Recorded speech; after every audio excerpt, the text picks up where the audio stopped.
ದಿನವಿದು ನಿನ್ನದಾಗಿದೆ, ಶಾಂತಿ ಸೌಖ್ಯವೋ ನಿನ್ನದಾಗಲಿ.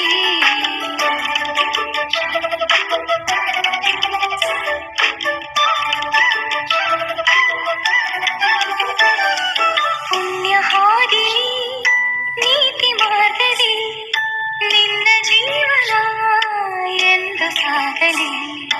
ಪುಣ್ಯ ಹಾದಿಲಿ.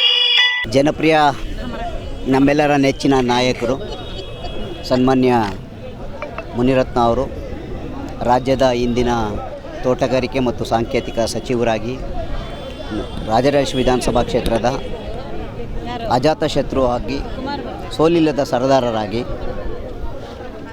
ಅನೇಕ ಸಮಾಜೋನ್ಮುಖಿಯ ಕೆಲಸಗಳನ್ನು ಮಾಡ್ತಾ ಇವತ್ತು ಅವರು 61ರ ವಸಂತಕ್ಕೆ ಕಾಲಿಟ್ಟಿದ್ದಾರೆ. ಅವರಿಗೆ ಭಗವಂತ ಆಯುರು ಆರೋಗ್ಯ ಐಶ್ವರ್ಯ ಅಭಿವೃದ್ಧಿ ಕೊಟ್ಟು ಇನ್ನಷ್ಟು ಜನಪರವಾದಂಥ ಕೆಲಸವನ್ನು ಮಾಡ್ತಾ ರಾಜ್ಯದ ಒಂದು ಹಿಂದುಳಿದ ವರ್ಗದ ನೇತಾರರಾಗಿ ರಾಜ್ಯದ ಮುಖ್ಯಮಂತ್ರಿಯಾಗಿ ಅವರು ಹೊರಹೊಮ್ಮಲಿ ಅನ್ನೋದು ನಮ್ಮೆಲ್ಲರ ಆಕಾಂಕ್ಷೆ.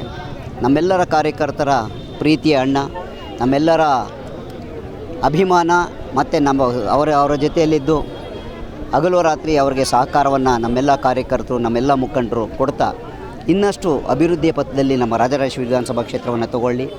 ಹಾಗೆ ರಾಜ್ಯಕ್ಕೂ ಅವರ ಒಂದು ಮಾರ್ಗದರ್ಶನ, ಅವರ ಅನುಭವ, ಅವರು ಮಾಡುವಂಥ ನಿರಂತರ ಕಾರ್ಯ ಚಟುವಟಿಕೆ ಇಡೀ ರಾಜ್ಯಕ್ಕೆ ಪಸರಿಸಲಿ.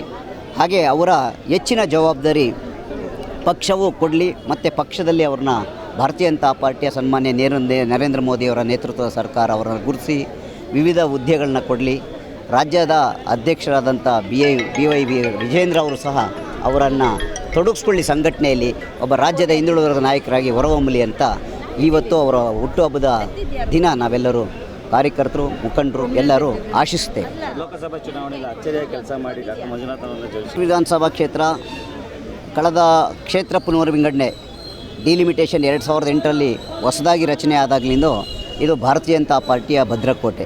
ಇದರ ಜೊತೆಯಲ್ಲಿ ಉತ್ರಳ್ಳಿ ವಿಧಾನಸಭಾ ಇದ್ದಾಗಿರ್ಬೋದು, ಕನಕಪುರ ಲೋಕಸಭಾ ಕ್ಷೇತ್ರ ಇದ್ದಂಥ ಸಂದರ್ಭದಲ್ಲೂ ಇಲ್ಲಿ ಭಾರತೀಯ ಜನತಾ ಪಾರ್ಟಿಯ ಮತದಾರರ ಒಲವು ಭಾರತೀಯ ಜನತಾ ಪಾರ್ಟಿಯ ಮತಕ್ಕೆ ಹೆಚ್ಚು ಒಲವನ್ನು ತೋರಿಸಿರುವಂಥದ್ದು. ಭಾರತೀಯ ಜನತಾ ಪಾರ್ಟಿಯ ಮತದಾರರಿರುವಂಥ ಭಾರತೀಯ ಜನತಾ ಪಾರ್ಟಿಯ ಒಳ್ಳೆ ಸದೃಢ ಕಾರ್ಯಕರ್ತರಿರುವಂಥ ಒಂದು ಸಂಘಟನೆ ಇರುವಂಥ ಕ್ಷೇತ್ರ.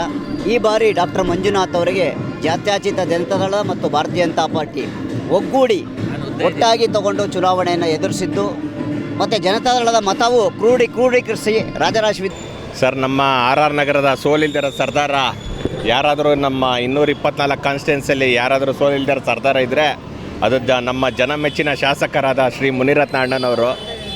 ಅವರು ಹುಟ್ಟಿದಬ್ಬ ಇದೇ ಸದಾಕಾಲ ಇನ್ನೂ 100 ವರ್ಷ ಇನ್ನೂ ಹೆಚ್ಚಾಗಿರಲಿ ಅಂತ ಕೇಳ್ಕೊಳ್ತಾ ಎಲ್ಲ ಕಾರ್ಯಕರ್ತರು ಸೇರಿ ಅವ್ರಿಗೆ ಶುಭ ಕೋರಲು ಎಲ್ಲರೂ ಸೇರಿದ್ದೀರಿ.